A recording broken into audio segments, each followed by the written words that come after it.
evening po. Blessed evening po sa ating lahat. Maraming salamat sa Diyos na tayong lahat ay nakadalo ngayong gabi at natapos ang isang araw natin sa trabaho. Kahit na despite na pagod tayo, pinili pa rin nating pumarito para marinig ang kanyang mga salita. Amen.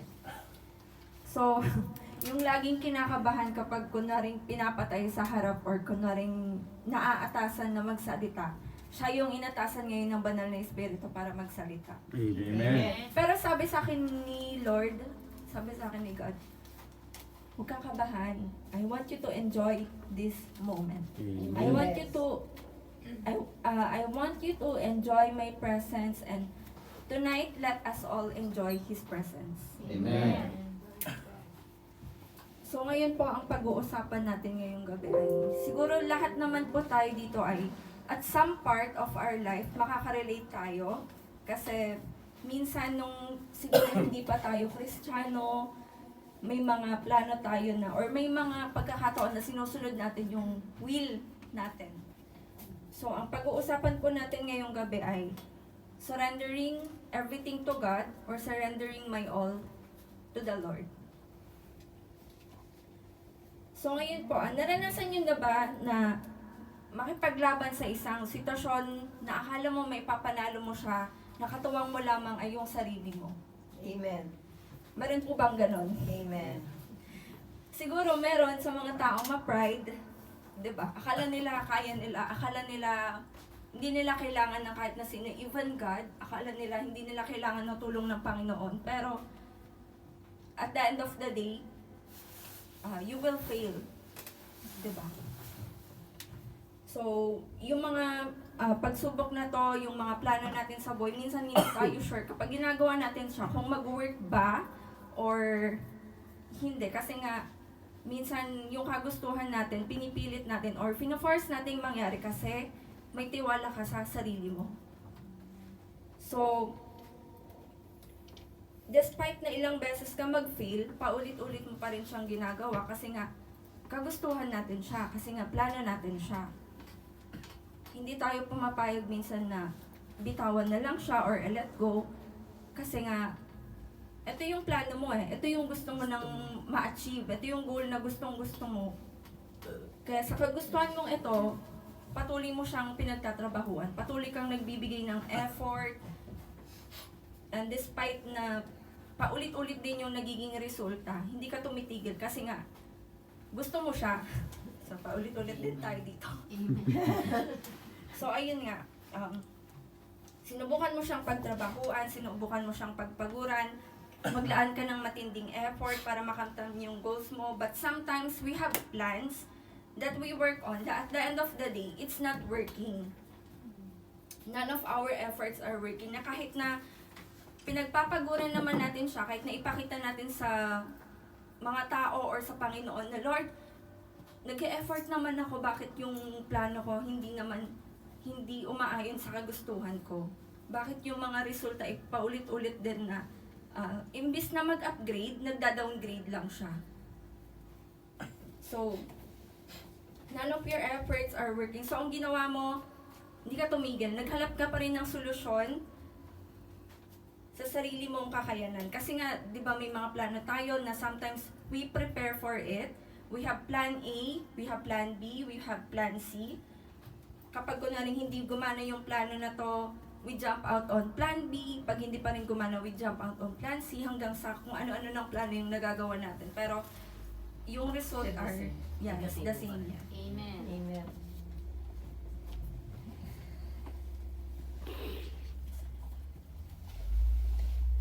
Then you try to working on it again, hindi man siya gumana ngayon, pero hindi ka tumigil. Kasi malay natin, pag pinagigihan mo pa, pag pinakita mo pag nakikita naman ni Lord na pinag-iigihan mo, ay baka ibigay niya na to sa'yo. Diba? Pero imbis na yun nga, nag-upgrade, nagda-downgrade ka, the results are frustrating, naiinis ka na sa mga nagiging resulta, until dumating ka na sa point na kung na-question mo na yung sarili mong worth. You're asking, ginagawa ko naman ang lahat, may kulang ba sa ginagawa ko? Nagbibigay naman ako ng full effort, pero bakit hindi ko makamit yung goal ito yung goal ko na gusto ko talagang ma-achieve, bakit hindi siya nabibigay sa akin? Or for example, naparito ka sa Macau, di ba lahat naman po tayo ay pumarito para sa trabaho. Yun naman po talaga yung hinahangad natin sa lugar na ito. So, syempre, pumasok ka dito as a tourist. Thank you, Lord. Nakalampas ako sa immigration. So, thank you, Lord, na agad kasi yung mga, dun pa lang sa napagdaanan mong yon ay inano ka na ni Lord, napagtagumpayan ka na niya kasi yung mga tanong kahit sa'yo, for example, ng mga immigration officer, is nasagot mo naman. Kasi nga, nag-practice ka. Pinag-practicean mo siya. Tinanong sa'yo, sino pupuntahan mo sa Macau?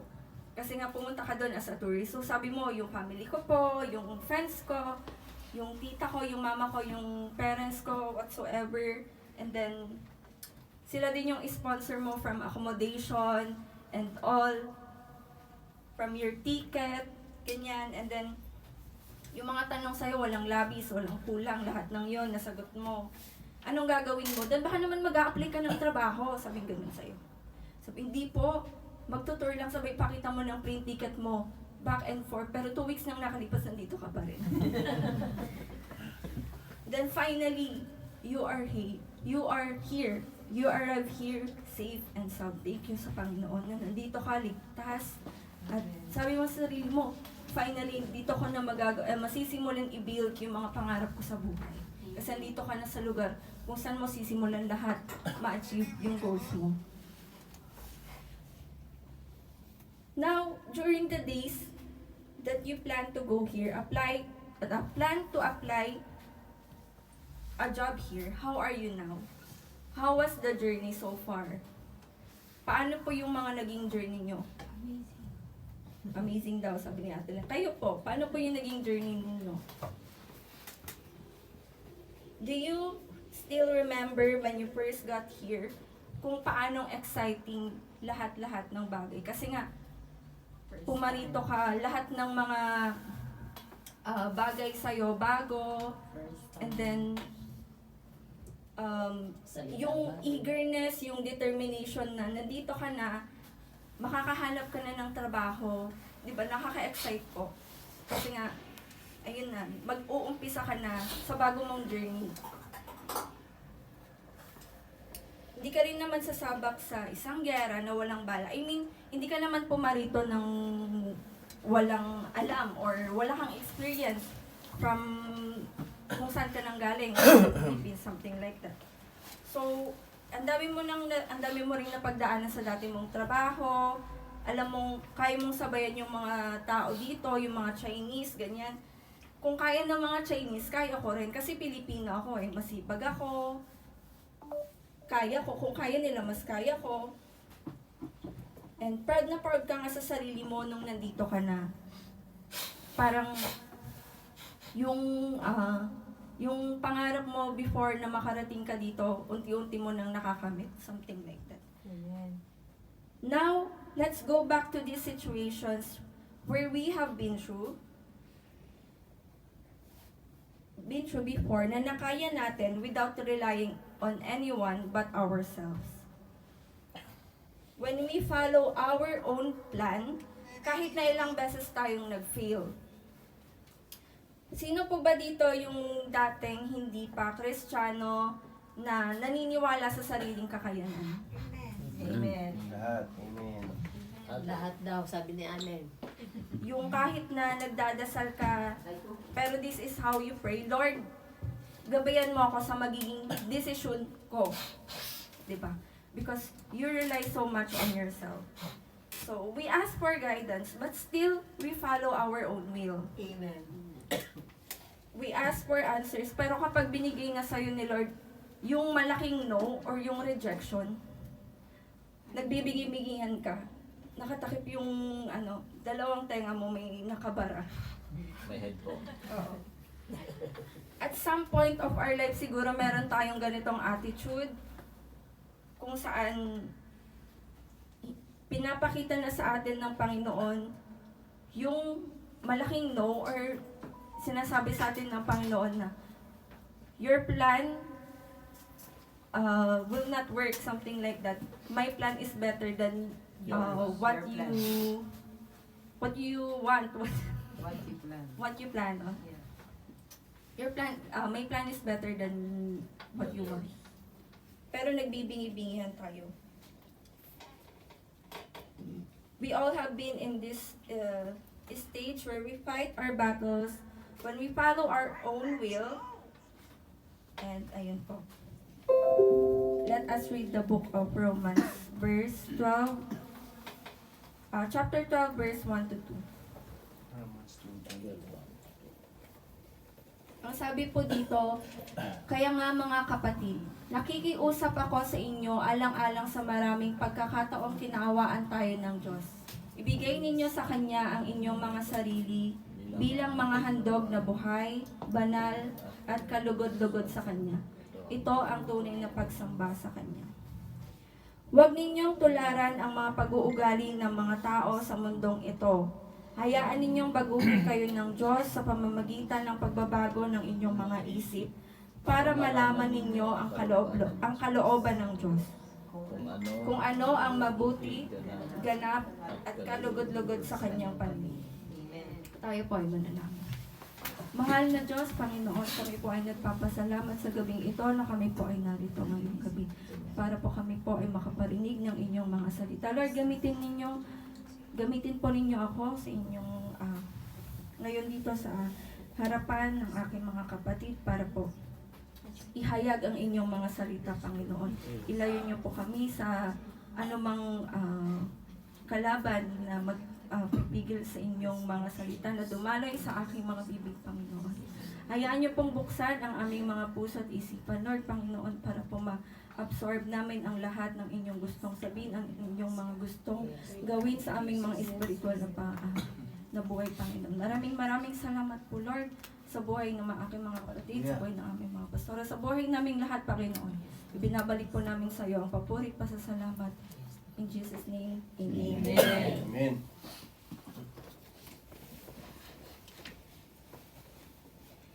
Ang pag-uusapan po natin ngayong gabi ay surrendering everything to God or surrendering my all to God.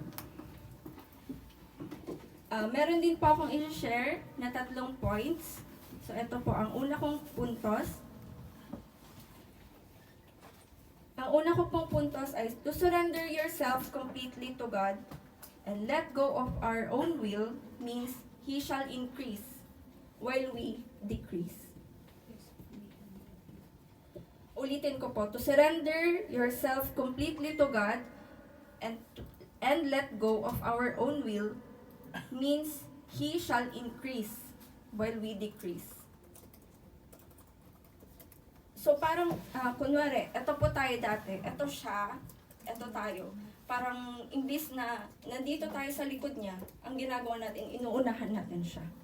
Ang gagawin natin ngayon, we have to humble ourselves and let God be ahead of us in everything that we do. Amen. Malinaw din na sinasabi dito sa banal na Biblia, ang tunay na pagsamba sa Kanya, ibigay mo ang iyong sarili. Di ba po, sabi po sa Romans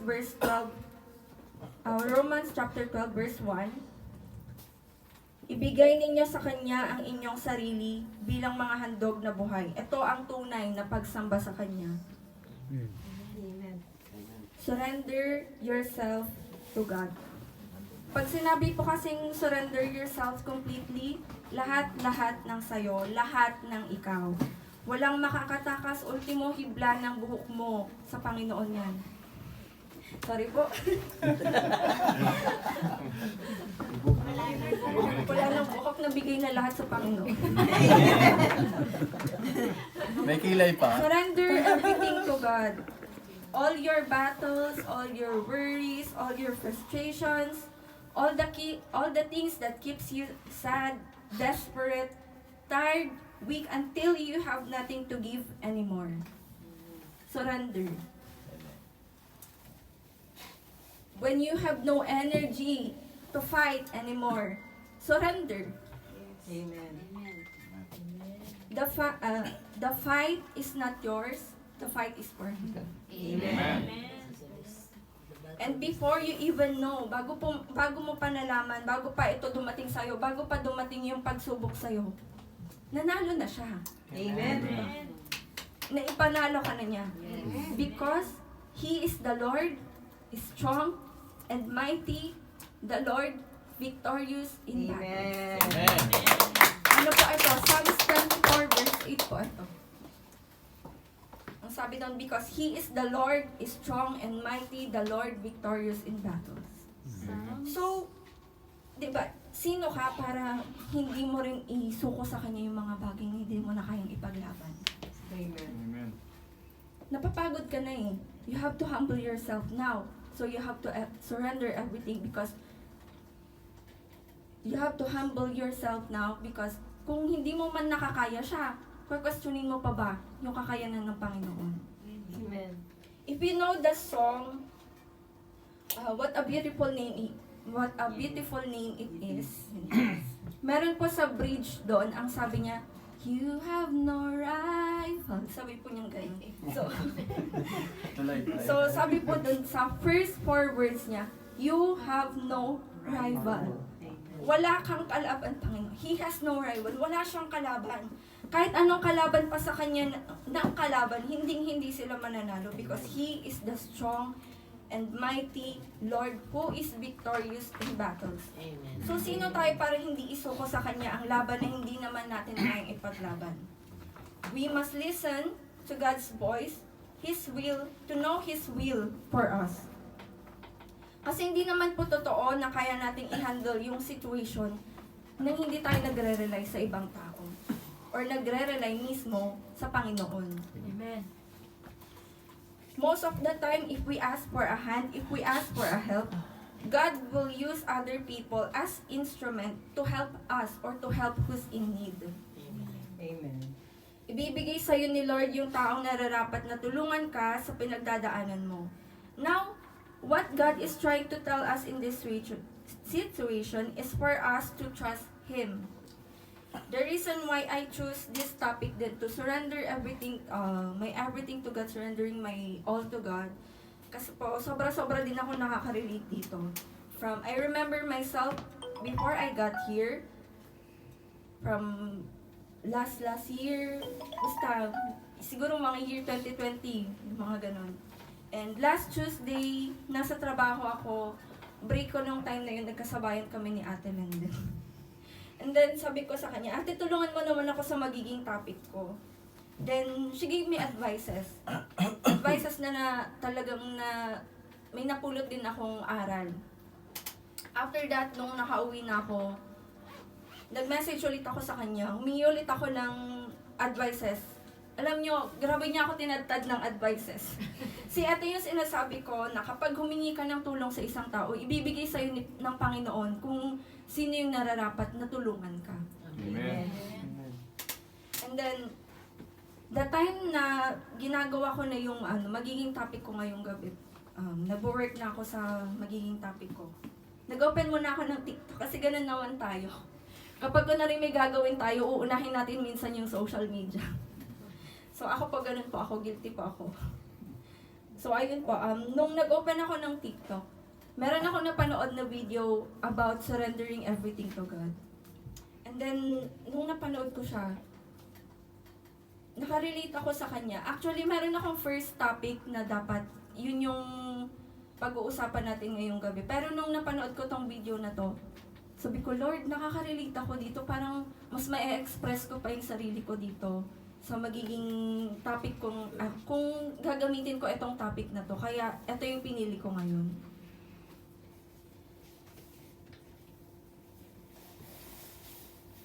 So, lahat ng yon nung napanood ko yung video na yon, lahat ng napagdaanan ko before, naalala ko.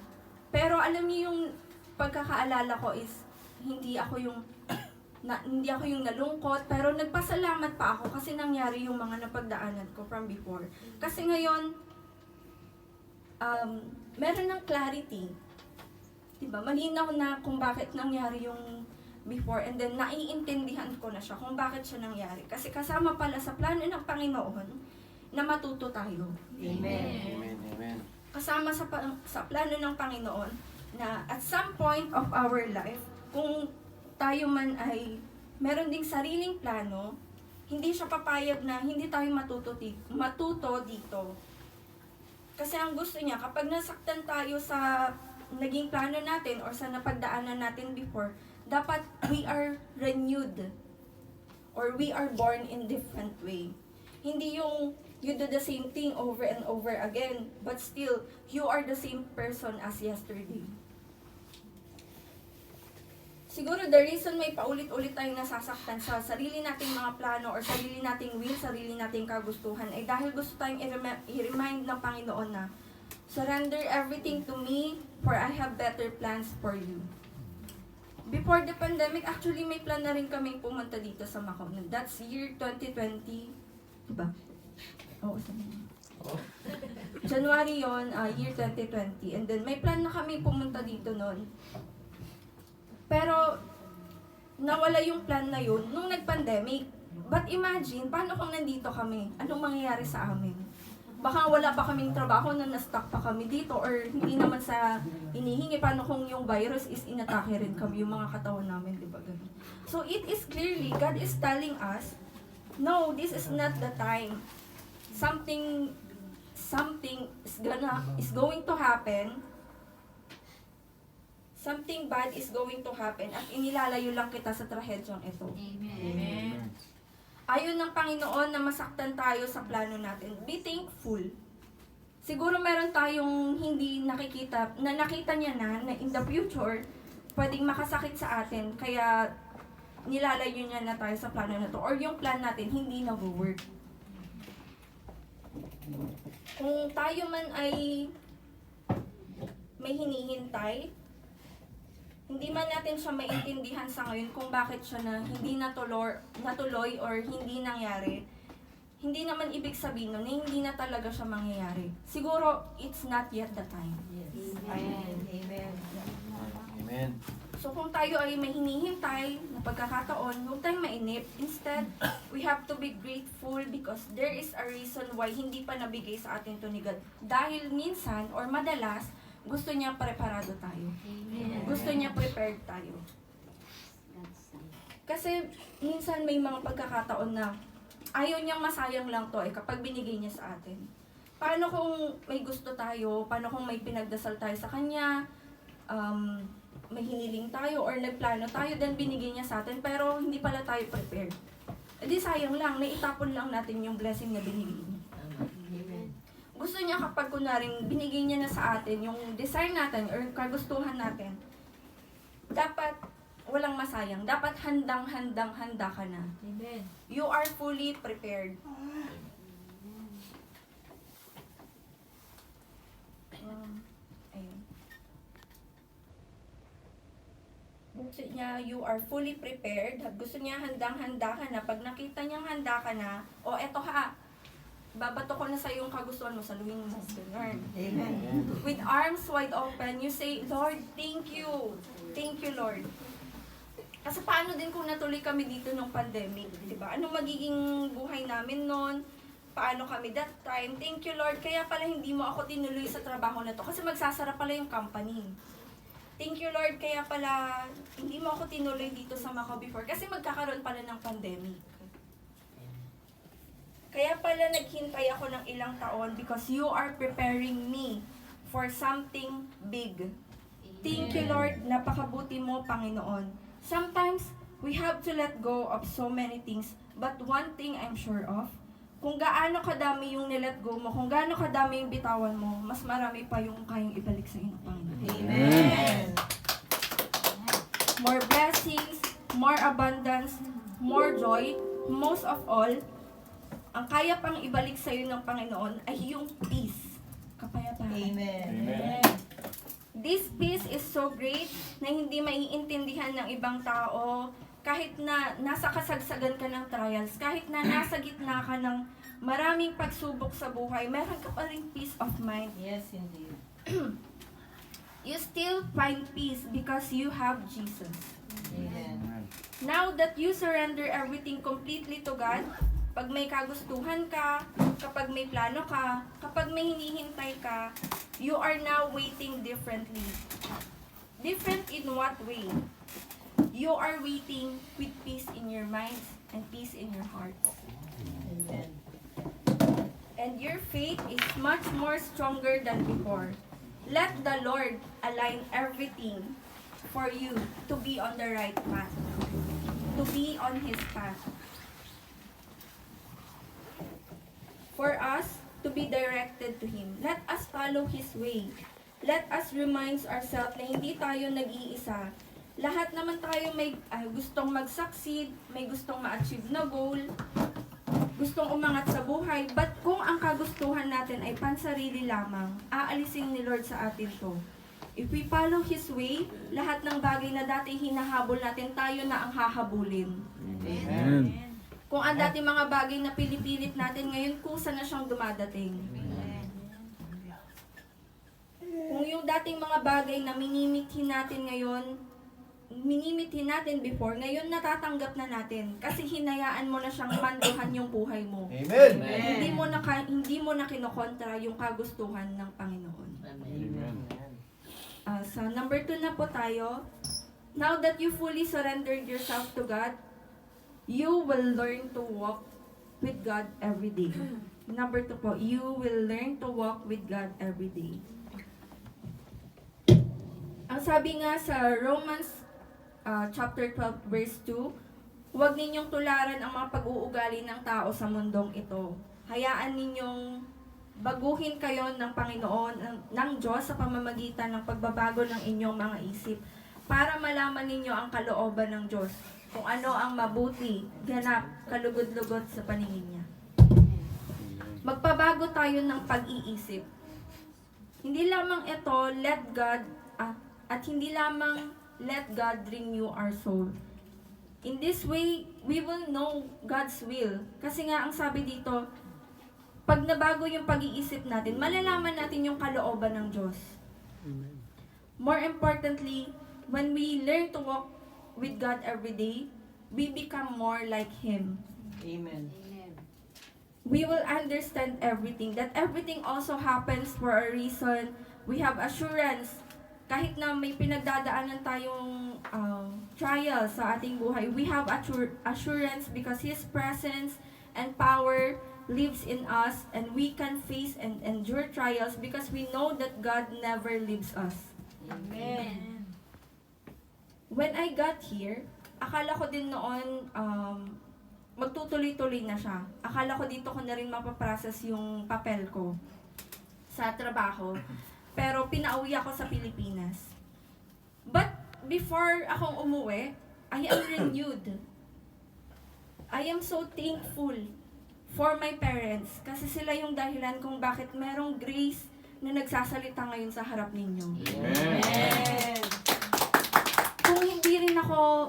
Kung hindi ko rin sinurrender lahat ng mga worries ko, lahat ng battles ko, lahat ng mga pinagdadaanan ko sa Panginoon, kung hindi ako masyadong nagtiwala sa Kanya, siguro nung umuwi ako sa Pilipinas, puro ako reklamo. Or baka hindi na ako natuloy dito. Kasi dati nung nag-process ako sa Pilipinas, sa Manila ng mga paper ko, nakakapagod siya, oo. Pero kung yung grace na dating bumalik sa Pilipinas, renewed na siya kasi alam niya kasama ng Panginoon. Amen.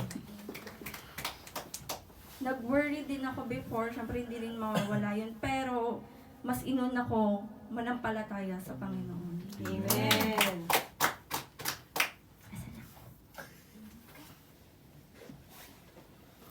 Hinayaan ko ang Panginoon na manduhan ang buhay ko dahil alam kong may ipapanalo niya kung ano mang pinagdadaanan ko or kung ano mang laban ang haharapin ko. Amen. Maybe the reason why I am here is in Macau is not only for the job. Siguro tayo din po.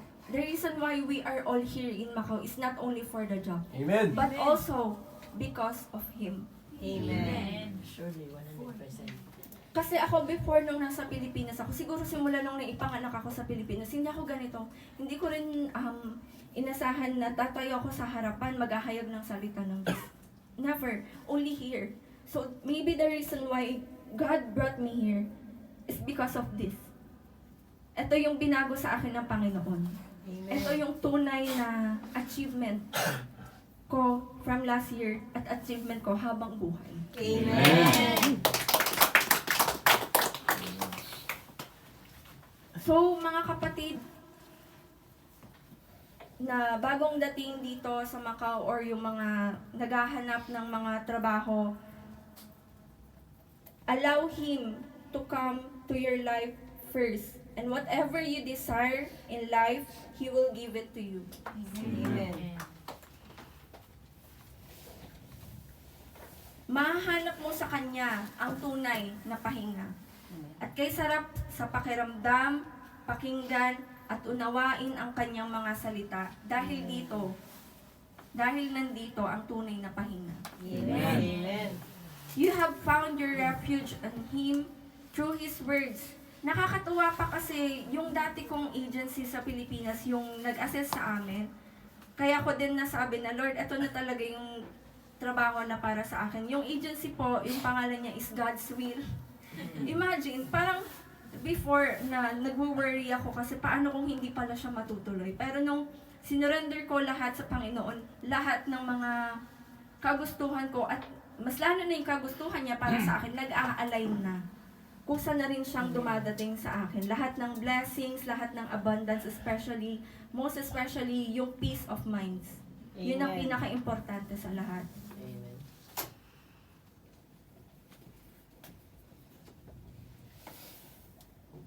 Just surrender everything to me. Learn to walk with me, and I will keep everything aligned for you. Lord's plan is to prosper us and not give us any harm. Have faith. Have faith lang po. Sabi nga sa Deuteronomy 31 verse 8, the Lord goes before you and will always be with you. He will never leave you nor forsake you. Do not be afraid. Do not be discouraged. Wala kang dapat ikatakot, hindi ka rin dapat mangamba. Kasi sa lahat ng pagsubok mo sa buhay, sa lahat ng plano mo sa buhay, kasama mo ang Panginoon. Amen. Walk with God because He never left you, not even a second. Noong mga panahon na akala mo mag-isa kang naglalakad sa isla, na nakita mo sarili mong mga paa mo na lang ang nagmamarka sa buhangin. Hindi ikaw yon, ang Panginoon yon. Pinasan ka niya dahil nakita niyang napagod ka na. Amen. Hayaan mong baguhin ng Panginoon ang iyong pag-iisip para malaman mo ang kalooban niya. Nang sa ganon, sa susunod na akala mo mag-isa ka, nagkakamali ka dun. Nariyan siya, ikaw lang ang nakatalikod sa Kanya. Hindi mo siya nakikita kasi nga nakatalikod ka. Surrender yourself and learn to walk with God. Amen. Amen. Number 3 na po tayo. Maikli lang po ito. Alam ko po inaantok na kayo. Number 3 po, contentment in today will prevent our eyes from wandering of tomorrow. Wandering po is yung W-A-N-D-E-R-I-N-G. Hindi yung wandering na W-O-N. Okay, ulit na. Apo. Contentment in today will prevent our eyes from wandering off to tomorrow. Okay na po. Now that you fully surrender yourself to God and you learn to walk with Him, hindi ka na mag-aalala. Bakit pa? Kung sa tingin mo nag-aalala ka pa rin, may frustration ka pa rin, or fino-first mo pa rin yung mga kagustuhan mo, din bumalik ka sa point number 1. Kasi hindi ka magiging kontento kung hindi mo naman isusuko sa Panginoon ang lahat-lahat. Surrender first, then walk with Him, and you will be contented. Kasi alam mong may ipapanalo ka na niya eh. Alam mong kaya ng Panginoon ang mga bagay na hindi mo kinakaya. Hindi ka na mag-aalala, paano yung future ko? We will never know what our future will be. Sino po ba dito ang mga tinanong na or rinig na ng katanungan na, do you have any plans for 5 years from now? Madalas naririnig natin to sa mga interview, di ba? So kayo po, ano pong sinasagot nyo? Honestly speaking, ano pong mga sinasagot ninyo? Sasabihin nyo ba, 5 years from now, I will become a manager. 5 years from now, I will build my own house. 5 years from now, I have my own car. Something like, pero alam mo ba talaga? Meron ka pang mapagdadaanan.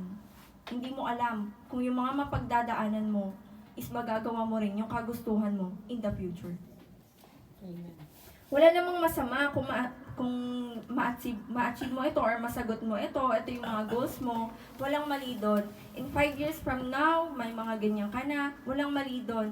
As long as we let ourselves know or remind ourselves first that if we have plans, we must seek God first.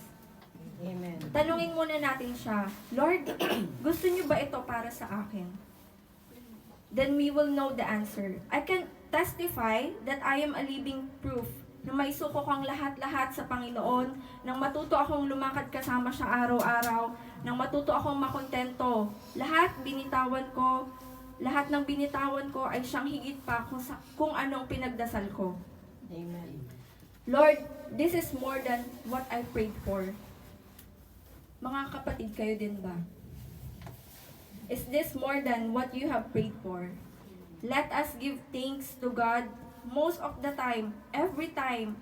When we seek God first, labis siyang masisiyahan. Wow, thank you, anak. Despite what the world could give you, you still trust me that I can give you even more. I can even give you the kingdom of God. Amen. Walang makakahigit pa ron. Walang makakahigit pa sa Panginoon. Conclusion na po tayo. Kaya mga kapatid, kailan ninyo isusuko sa Panginoon ang mga sarili ninyo? Ang pag-aalala ninyo, ang mga plano nyo, kailan ninyo tatanungin ang Panginoon kung ito ba ay kanyang kalooban. Amen. Ngayon, kausapin ninyo ang Panginoon. Seek Him, surrender to Him, walk with Him, and be contented, and He will give you your desires. Meron po akong ipapabaon sa inyong verse, Philippians chapter 4, verse 4 to 7. Always be happy because you belong to the Lord. I will say that again. Be happy. Be kind and patient in a way that everyone can see. Remember that the Lord is near. Do not worry about anything. Instead, pray to God about everything. Ask Him to help you with the things that you need, and thank Him for His help. If you do that, God will give you peace in your minds. That peace is so great that nobody can completely understand it. You will not worry or be afraid because you belong to Christ Jesus. Amen. Yun lamang po, marami pong salamat.